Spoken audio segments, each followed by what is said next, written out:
Welcome to Sweet Life Beat Life. We hope this video helps. You start by powering the recorder and confirming memory so you won't lose audio later. Turn it on, verify battery level, and insert or check the micro SD card. Once done, format if the card is new to avoid file errors. Make sure date and time are set for easy file sorting, then pick your file format and input sensitivity, WAV for highest quality, MP3 for smaller files, so recordings match your storage and editing needs.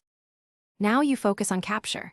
Position the recorder or external mic about 6 to 12 inches from the speaker and angle it to reduce breath and plosives because placement shapes clarity.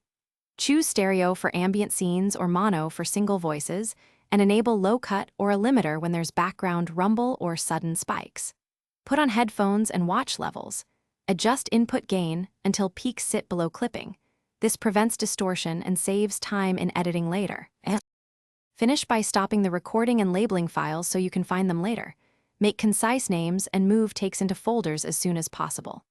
Transfer via USB or card reader. Safely eject the device and back up to at least 2 places, for example, cloud plus external drive, to prevent loss. If you get silence, check the microphone connection, input gain, battery, chosen file format, and whether the card is full or needs formatting. That single check usually fixes most problems. Thanks for watching. Consider subscribing if we helped you.